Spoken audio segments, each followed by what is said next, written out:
quickly we kind of realized our water situation was tough and that we have to find goats on our side of the river and they have to be towards the top, because if they're anywhere near that rushing river in the bottom, they're gone. When you say your water situation was tricky, like what does that mean? Well, we didn't have any. Okay, so like you were out at which day? Day one? No, not day one. So I had 3 liters on my back and I had a Nalgene.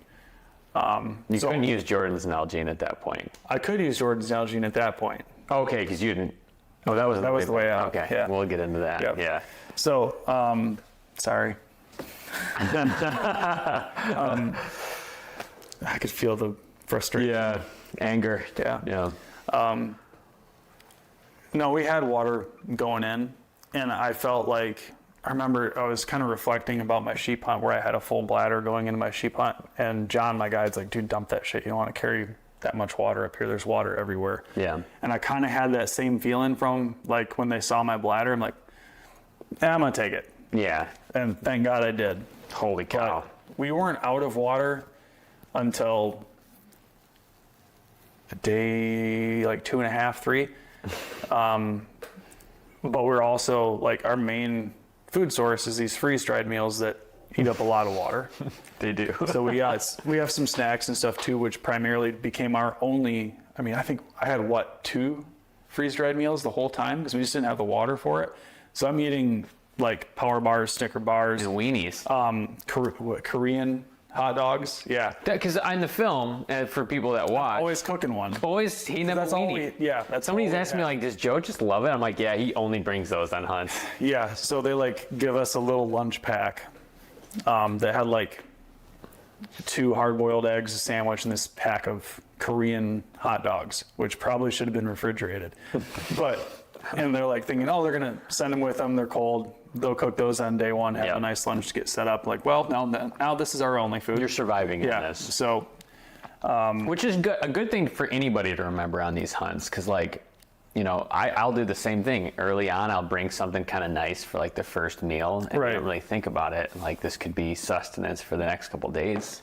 OnX is the title sponsor of our podcast here at the Fair Chase, and it's a must-have app for all of us who love to explore the outdoors. Whether you're hunting or hiking or fly fishing, OnX gives you detailed, accurate maps right at your fingertips. With property boundaries, topographical features, and trail data, you'll always know where you are and where you're headed. You'll also likely be able to figure out where that big buck is headed to. Plus, their offline maps mean you're covered even in the most remote locations. OnX is the ultimate tool for outdoor navigation, making every adventure safer and more enjoyable. Download OnX today and explore with confidence. Yeah, I know a lot of guys will do the peanut butter thing. Yeah. Take a whole thing of peanut butter just in case. But it's definitely changed how I view packing for food out there, because like the freeze drieds are nice. It's nice to have a hot meal, but being reliant on that much water sucks. Yeah. It sucks. Yeah.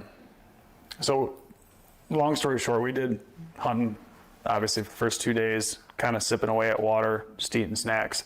And then Charlie, who is kind of this young greenhorn packer guy, his first hunt with this outfit, we send his poor ass to the lake. How far away was it? You know, I don't remember. He said 2.5. I thought it was like 1.5 miles from where we were, but like either way, it doesn't matter. It's so thick. Yeah. Like the stuff going into that spot in Lowell, like that thick. Yeah. The whole way. So and it's Devil's Club, which is the Devil's worst. Club, and it's deadfall. It's just miserable. And Charlie's 130 pounds, maybe. He's like your build, less 30 pounds, maybe more. Thank you for that, by the way. Yeah, you're a big, strong guy. Thank you. Yeah. No, Charlie's a tough son of a bitch. So he went in there, loaded up on water from this moose pond, and brought all this water back. And we're looking at it, and there's all kinds of stuff swimming around in it. I'm like, oh, I've been here before. This isn't good. This is the poops later. Yeah. So now we're using all of our fuel that we're planning on cooking meals with to boil this water. And you got to boil it for, I think it was like 3 minutes at that elevation, something like that. And so we're boiling the stuff. And did you also have a filter too, or? No. You didn't bring one, or? No, I didn't. I brought a Sterapen, which I used. nobody had a filter. Yeah, I do the SteriPen. I don't trust the filter thing. I've never been in a situation like that though where I've had to boil. I've always just SteriPenned it and filtered it, but there was so much bio life in there that I'm like, I'm boiling this. Yeah, Like, I mean, you sent a video of it. I mean, you can see. yeah, all kinds of stuff. And then you zoom in on it, you can see like the little alphabet shapes and all kinds of stuff that doesn't look natural. So it is. Probably should get that blood tested at some point. Yeah, we're out of the woods now. We're good. So we did find a water source, but the however many liters he brought back basically just rehydrated us from being kind of depleted after the day prior. Because we're all just sipping and we're moving. Like we're covering ground and we're hiking up and down and we're goat hunting. Yeah. So we're just using a lot of energy and water. So we get rehydrated back up. We have a little bit stashed at camp. We have a little bit in our packs, and we're like, all right, we're gonna go all the way around this horn and go to where we saw Billy the day before, come down this big red rock. And we start working our way that way, turn up nannies and kids everywhere. There's goats everywhere. Like finding goats is not a problem in here. We had goats in camp. They're not scared of you because they haven't been accustomed to seeing people. No one's been in there for 10 years. So if most of these goats are between the age of 2 and 6, they've never seen a human before. So. And just to pause on that a minute. So no one's been there for 10 years because this is a concession that this place has. Right. Like for people who might not know what a concession is for how Canadians do their wilderness and guides, like explain that. So basically this outfitter has exclusive guiding rights on a predetermined area. It's massive, right? And then locals or whatever can obviously hunt. But just like we have concessions in Alaska and Wyoming for different ranges, that's the only outfitter that can work in there. What's different about this area is it's so remote that unless you have connections to get into there or know anything about this area, there's not a lot of local pressure here. There's no locals, right? So unless you're an outfitter getting flown in, you're not going in there. Yeah. So the queen, or the king, I guess, now owns it, right? Ultimately, right? I don't know how that whole They called it Queensland when I was there, but then right. I think she died since. Royal ground, something like that. I don't know. But basically it's just undisturbed, untouched land, and they're like, we know what happens here because we're the only people here. Yeah, it's cool. So the last time they had someone in there was 11 years ago. So they had 10 years where a goat's never seen somebody other than flying over top of them, which they don't associate that. Yeah. So, and we saw it with all the animals, like even little squirrels, like looked at you like, the hell is that? Stone sheep are walking past you at 20 yards completely unfazed. That was amazing. Yeah, if you know anything about sheep, they don't do that. No. They just don't do that. And a stone sheep of all things to have. Right, yeah. Oh my So, goodness. Very wild, kind of surreal experience to have what you're hunting almost unfazed by you. Yeah. More curious about you than threatened. So, interesting. So we're seeing all these goats. We get around this knob, looking at this red face, and we see kind of like this next little bench where all these goats go up and over to. I'm like, okay, I bet that's where that big Billy that we saw the day before is likely at. So there's cliffy stuff that comes off of the top of this, or below this bench, and they recede down into these cliffs and lay in the shade during the day. And in the morning and the evenings, they come back up on top and they feed on the grasses right up against that timber line. They're crepuscular, so they're like feeding during like twilight hours. Is that how they do? We noticed that they were kind of going back down into their beds by about 9 a.m. and then they were coming back up at like 4. So And it got dark when at night? like close to 10. Yeah. So you had a Summer big window still. in the afternoon. Yeah. Yep. So we kept going up around this edge, and then we get to kind of a big rock outcropping where it's just cliffed out in this big bowl below us. And right away we spot a Billy bedded 800 yards away. We put a scope up on him and we're looking at him, and he looks good. Like one thing that Rob, our guide, was very adamant about, he's like, we're looking for age. He's like, and you know me, I'm very easy to talk into like, nope, this one. He's like, we have the ability to be picky here. We don't have to rush. We're looking for something that has big, thick pipes where they're almost touching, no hair in between the horns. That's a sign of age, because mass comes with age. Because the genetics are so good, 3 and 4 year olds can have 9-10 inch horns there, which is abnormal. Insane. So we're not looking so much for length, we're looking at body composition, we're looking at the mass of the horn and yaw. the space and the yaw. See? So and then you do the calculation with the yaw. So, yep. So we're looking at this one, he's 800 yards away, and it's like 11 noon, something like that. So we got some heat mirage coming up, so it's hard to tell exactly what he is, but we've gotten to a point now where like we can't get any closer to him from having advantage. It's either we lose our advantage, go down into the timber and get into this little bowl that he's in, and it's going to be like an 80-yard shot tops. But we have this trek to get to him that'll probably take us a couple hours because of the terrain, where we're going to completely lose sight of him. Yeah. And then on top of that, like we know he's a billy, we know he's a good-looking billy, but we're not sure that that's one that we want to shoot because of this heat mirage. We can't tell exactly what he is. And the difference between a big billy and a good billy is like 2 inches, right? So it has to be 50 to be Boone and Crockett. Right. Which personally I don't care about, but like if it's here, we might as well hunt that. Yeah. I just want to. You're in the spot, might as well do it. Yeah, and I kind of talked myself up into this point where I'm like, that's what I'm hunting for. Yeah. Which at my core I don't care about, but if he's there, you might as well. Yeah. Once I started seeing more billies, then I started caring more, and I'm like, okay, they're here. We can be picky. Let's find a real stomper. Yeah. So we're looking at this guy. We're already back to a crappy water situation and very little food. You're out of water at this point again? No, I had about this much left of my Nalgene. Now Jordan had probably about the same. And that's with the brown, the murk, that's where all the murk settles. Oh yeah, that's the bad water. We're in this bottom a little bit here, just kind of sipping at it, and we're all looking at this goat for 2 hours, 3 hours, something like that. A long time. Yeah, and it wasn't even so much like we're trying to make a decision on if he's good or not. We're trying to make a decision if even if he is good, can we go to him on this water situation and then get him back out of there, all the way back up this thing. And were we texting at this point? Did you send me an inReach? Or is this before or after this part? About pee? About all of this, like, can you drink? Remember that whole? That was after this. Okay. Yeah. Quick shout out to another amazing sponsor of ours, Kifaru International. If you're like us and love hunting in some of the toughest places, you know how crucial having the right gear is.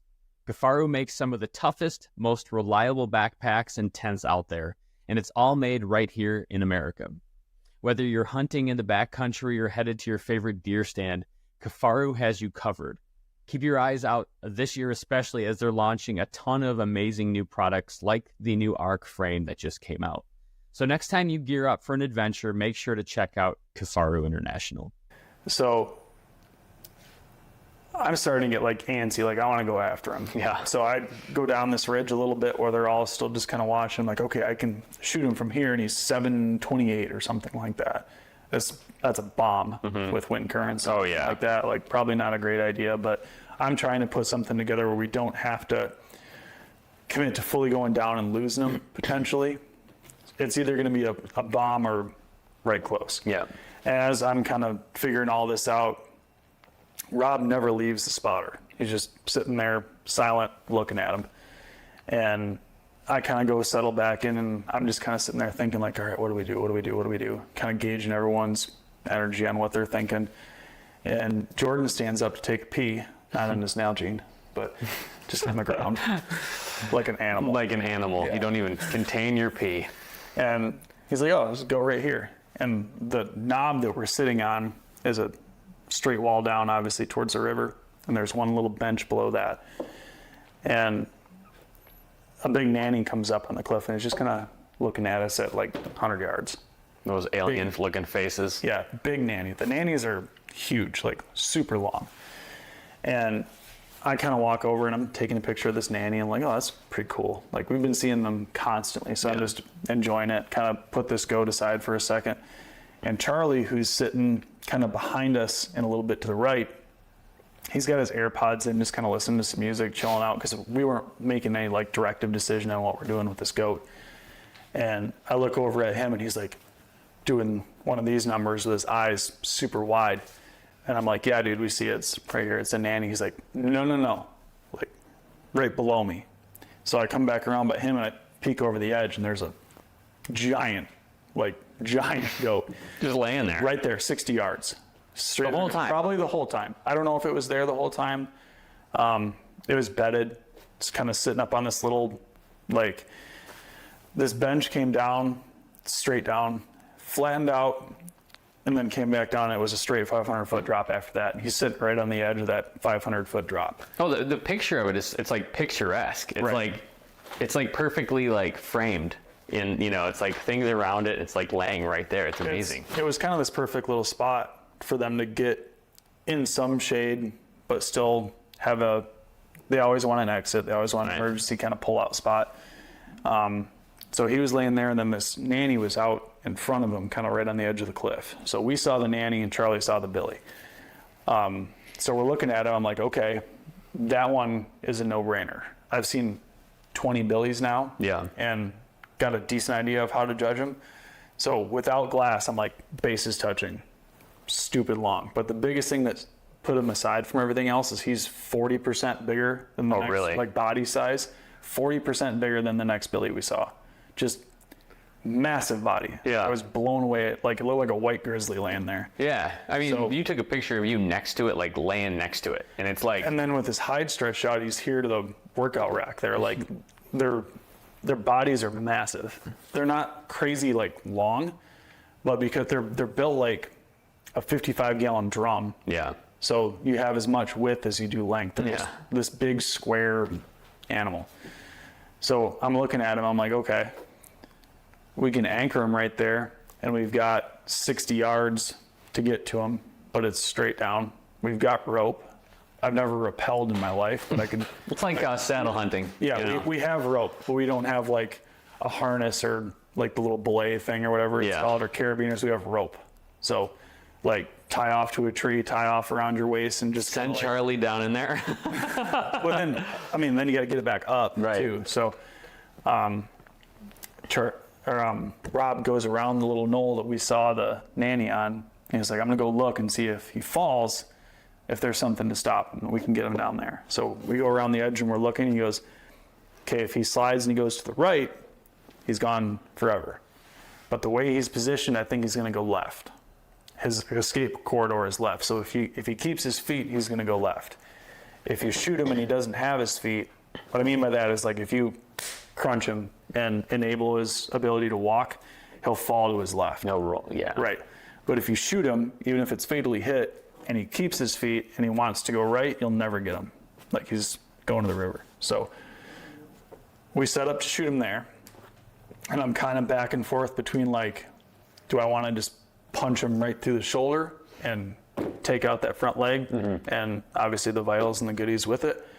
Or do you want to punch him in the lungs so that he naturally goes to the left rather than, like, okay, maybe you got one shoulder, but he can still make it to the right because he feels the impact on one side. I don't know. All this stuff is going through my head. Or do we just spine him, crush him right here And drop he's him. anchored? Well, and it's just for everybody listening. Anchoring is like you said, you hit him a little high, kind of shoulder area, Shut him down. and that just drops him. If anybody's hit high in a deer, they know what that looks like. So the way he was laying, I'm up here in the mountain. He's kind of curled, quartering away at me. So I'm like, I'm going to shoot through, like, the front rib on my side and smash that shoulder on the offside. Yeah. And just go a little bit high with it just to get all those nerve endings and that kind of, like, where the vertebrae cluster kind of meets the shoulder structure. I'm just going to crunch that. So rip the first shot off, boom. And it's a 300 PRC, 208 grain Barnes solid copper bullet. Yeah. And he just stood there and swallowed it like nothing. Yeah. Didn't get out of his bed, just swallowed it. And then he finally starts to kind of, like, sit up with it, and I had him facing, like, straight away from me. So I just, boom, punched one right through his spine. Broke his back. Yeah, All legs fours- go out. All fours go out, and then starts kind of, like, getting himself again with no back. Like, the toughest animal that I've ever shot by a significant margin. So I'm like, do I shoot him again and, like, now I'm like committing to anchoring him here. Yeah. Or do I not shoot him again and see if he rolls off to the left? And I'm talking the whole time, like, shoot him again, yes or no? Shoot him again, yes or no? And everyone's just kind of sitting there, I think, thinking the same thing. Trying to figure out what to do. And then little Charlie's like, yep, one more. Shoot him again. Charlie. And by doing that, I don't know if it was like the inertia of it got him to kind of roll up and over, but he slid down to the left. This episode is also brought to you by 2O Gear, innovators in technical hunting clothing. 2O is a newer company. It's based right here in Michigan, and whether you're hunting elk in the mountains or chasing antelope in the plains or traipsing through swamps after that ruddy buck, 2O has you covered with premium jackets and pants, merino wool layers, everything you could possibly need to stay comfortable in the woods. Their products are engineered for functionality and durability, ensuring you stay protected in any conditions. Plus, their camo is really effective. We're big fans. So don't take our word for it, though. Go to 2ogear.com and check it out.